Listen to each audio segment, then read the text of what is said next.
The Sharks have built something special, as many analysts around the league have been ranking Mike Grier's offseason very high. In this video, we're going to break down why these moves are so special and why it's causing them to be amongst some of the top names when talking about off seasons this year. And we're going to talk about how big it is for this team going into this season and where we think they might rank. So we got a lot to break down here, so make sure to go down below, subscribe to the channel if you're not already. 66% of you guys watching this aren't subscribed. We're on the road for 2,000 subscribers here on the channel. So if you're a big Sharks fan, want to stay up to everything, stay up to date on everything around your team, we'll have it here. So make sure down below and hit that subscribe button. But with that said, like I said, there's been a lot of analysts and a lot of chatter around the league from reporters and that saying that this Sharks offseason, they cooked. Mike Grier had a great offseason, and a lot of people are talking about it, especially The Athletic. The other day we talked about how great the prospects have been, but today we're talking about how big of the moves of bringing the veterans in have made for the Sharks. And The Athletic has them as the first-ranked team amongst all 32 in offseason, saying they have had the best offseason among any team in the NHL. And I think I have to agree with them. The moves that Mike Grier has made this offseason have been phenomenal, and it gives this team a chance to compete, which is what we've been asking for. So now, having a mix of young guys who are, still developing and finding their games, but, really excelling at it, guys like Will Smith, Macklin Celebrini having great second halves of the year and a great world championship as well, and William Eklund, a guy who's been consistent all year, having them a year more experience under their belts, bringing in these veteran guys is really going to help their games grow. And as they say here, their net rating addict was plus 26,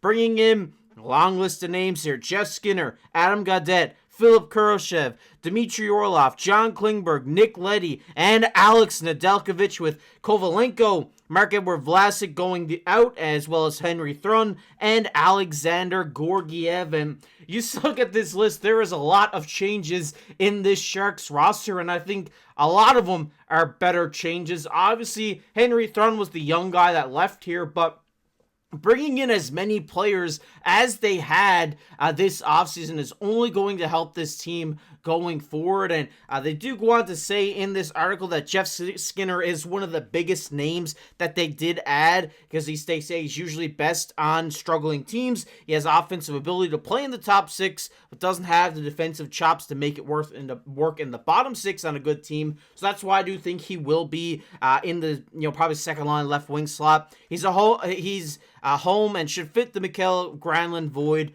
fine, and I definitely agree with that. Obviously, he's a guy who's going to finish around the net. He's going to bury those goals in when Will Smith or Michael Misa, if he does make it, are delivering him passes on a platter. He is really going to stack up the goal total here in San Jose in the early half of the season. And who knows, if San Jose is in the mix, maybe they don't move these guys out at trade deadline, and maybe they try to go for it and get that last wild card spot, because I definitely think it's possible. I know a lot of you guys in the comment section don't think it's possible.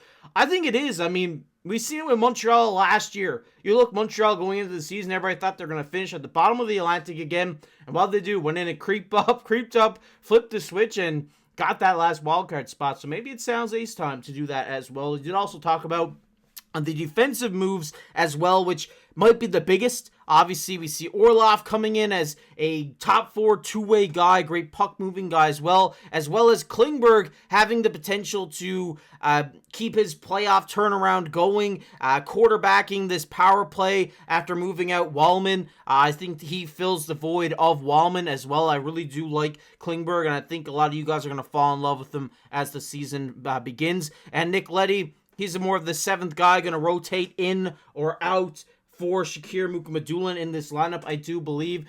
So I like the defensive moves a lot by Mike Grier this offseason. I think it's something going into it that a lot of us were saying, hey, we need something, and they went out and did that. Obviously, keeping Ferraro last year at the deadline, keeping him so far this offseason, they're kind of just shearing up this defensive core so that Ashcroft doesn't have too hard of a time in his first full-time goaltending start with the San Jose Sharks, or just full-time game load in his, I guess, rookie season it will be this year. So interesting stuff there. I think it definitely, makes sense for them to go out and make these defensive moves. I liked all the moves they did make. I think Henry Thrun was a guy who was kind of the odd man out and had to go, but I think he will be fine in Leafland up there in Toronto. But they also go on to say that San Jose might likely be a bottom team again, but they also say here that it gives them the chance to be competitive. And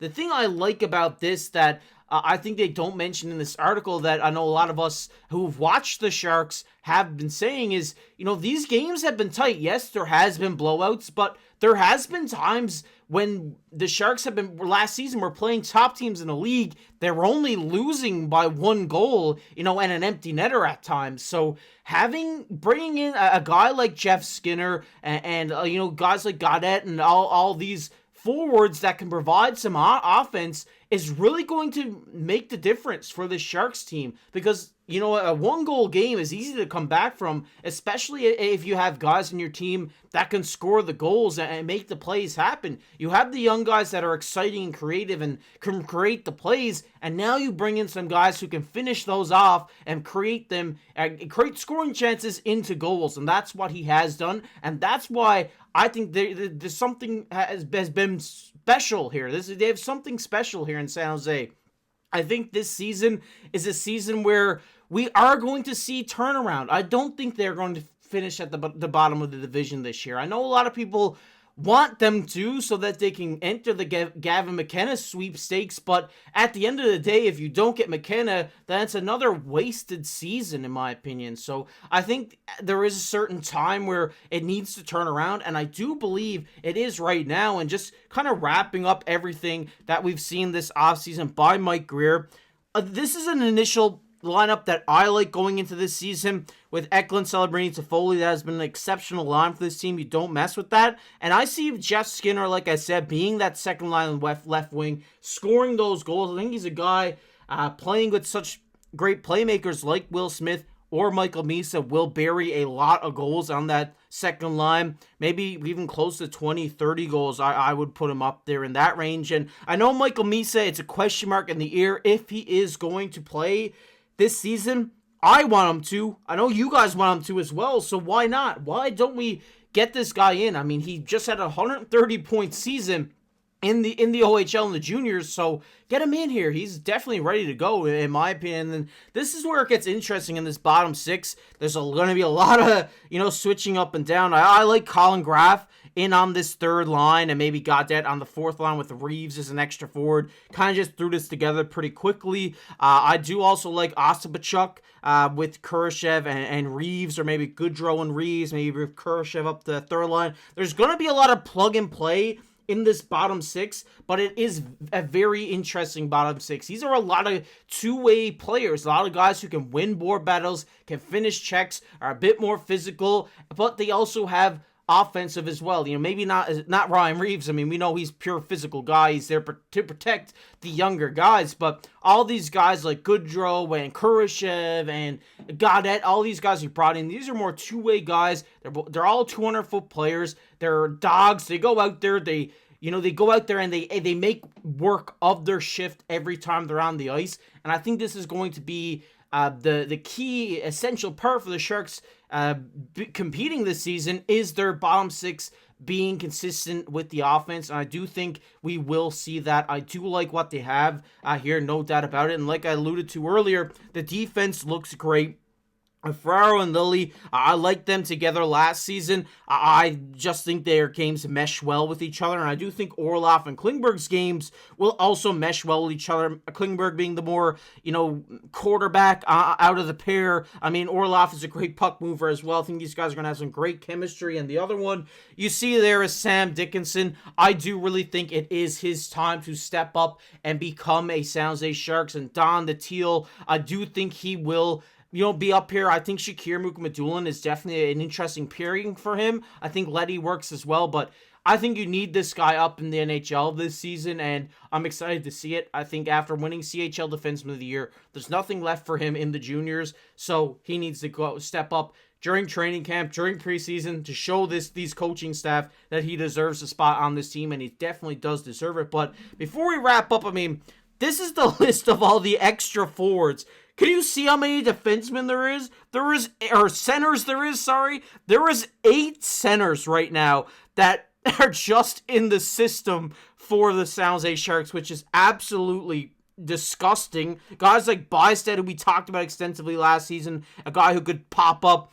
Colin White, a guy who signed as well. Cam Lund as well. And on the left side here, we see Regenda, a guy who had a great playoffs as well, I believe, in the juniors, with Musty and Chernyshov, guys who I think if they have a great camp, they can come up and make this Sharks team too. So there is a lot of great young guys, and going into the season, we really don't know what the roster is going to look like, but it is going to be a fun time. It's going to be a fun end of the summer, seeing who makes this team, who doesn't. I'm excited. I think this team is really going to turn it around this year, and we're going to see a better Sharks team than we have over the last couple of years. But I want to hear your guys' thoughts down below in the comment section. Do you think I'm on to something? Do you think that they are going to turn it around this year? Love to hear from you guys. And if you made this far in the video, who do you want to see opening night out of all the prospects that the San Jose Sharks do have? But if you enjoyed this one, leave a like, subscribe to the channel. I've been your host, KC. Keep your stick on the ice.